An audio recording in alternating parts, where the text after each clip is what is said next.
Good morning all, welcome to this production. My name's Jason Linnane. I'm the General Manager at Singleton Council and I'm here to spend some time with Lindsay Rutherford from Singleton Family Support Centre, and we're going to talk about an initiative that we're very, very proud of as an organisation to be rolling out in partnership with this wonderful community organisation. So good morning, Lindsay. Yeah, good morning, thanks for having me. Yeah, our pleasure.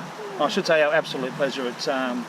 It's something we unfortunately do have to do, but we're really excited as an organisation to be leading from the front in terms of acknowledging a very, very real issue in our community. Yeah, look, it's really exciting for us in the industry to see a local government come on board, and it's really quite groundbreaking in the sense that it's often private business that take on,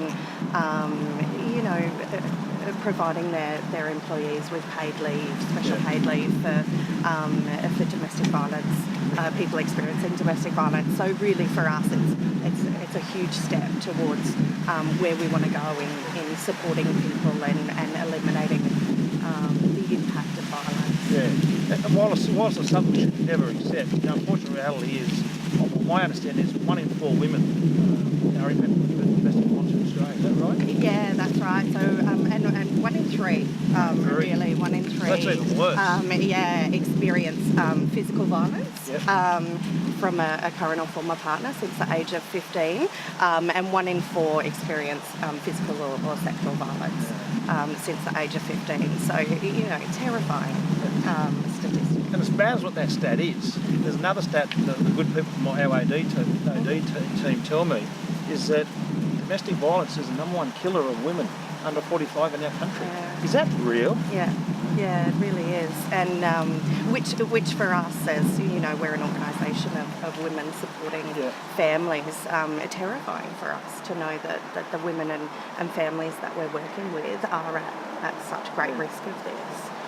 It's terrifying for me. I'm a dad of a young lady, and to think that those statistics are alive in contemporary Australia, modern Australia.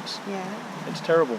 Yeah. But we'll just move on from the doom and gloom. Let's talk about the really positive stuff we're going to do together as a partnership. And I'm really proud, not only that we're actually tackling this issue as an organisation, but I'm really proud that we're doing it with a great local organisation like yourselves. It's a good demonstration, I think, of us partnering with the local community. Yeah, definitely. And we've started working on a program with the mining industry across the Hunter, which is a program funded through Women New South Wales, which is really targeted on providing domestic violence awareness through the mining industry. And so we're really excited to be able to work in partnership with the local council in spreading that message through your employees who are members of our community. And so it can support their families and the people around them as well. Yeah. So how does the program actually look? What are we going to be doing over the next few weeks? Yeah. So we start off with some working with your people leaders. So what we really want to do is make sure that when we train your employees, that the people leading them have the skills and support to be able to answer any questions that come up and link people in with the right services should there be any concerns around violence in their home. So we'll start off with people leaders, so really looking at how domestic violence happens, what are the motivators behind domestic violence. We know that it's not anger issues, we know that it's not caused by alcohol or drugs or general things like that. So we know that gender inequality is one of the underlying factors and a real driver towards that power and control within violent relationships. So we like to work with people leaders first to really get them comfortable in understanding what domestic violence is and where to go for support should any of their employees have any concerns or issues. Well, you guys will be spending a fair bit of time in our organisation over the next few weeks and in the future, because this is not going to be something we're going to do 2 weeks and then put on the shelf. That's right. It's something we're going to live and breathe. Yeah, that's right. And it's such a huge part of everyone's world, but it's so hidden.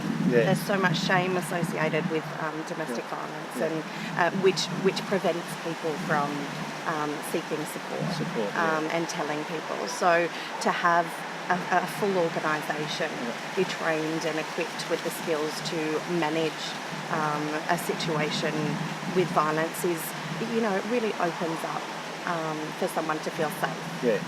In their workplace, to be able to say, look, this is happening for me. Can you help? What do I do? I suppose it's another, the key message is together we're taking a stand. We're saying is from your organisation's perspective and from our organisation's perspective, domestic violence isn't the go. It's not okay. And we're not going to allow it to happen. And we're going to support people who have been affected by it. That's exactly right. And ultimately, what we want is people to understand what domestic violence is, how to identify it and what to do, how to help stop it. So, we work with a very small, relatively small group of people in the whole community. We're not out there all the time. We're not with your friends and your family. So we need each individual person to really look at how they can magnify help. That impact. That's right. And magnify the support, I should say. That's right. And within their world, what can they do to help stop violence from occurring? Yes, it's a really good way of looking at it. Yeah. In our organisation, over 50% of our staff are female. 50% of our senior leadership team are female. 50% of our elected council are female. Then we have a female mayor. So as an organisation, I reckon we really fly the flag of equality, and I think this is another really good example of how we can continue to support the women in our lives and tackle one of Australia's hidden issues. Definitely, really bringing it to the forefront and addressing it head on, which is, really exciting for us to be involved in. Well, Lindsay, thanks very much for your time. Thank you. I really look forward to us working together in the future, not just the next few weeks. And together, we can tackle this issue. Definitely. Thanks very much. Thank you. Thank you all.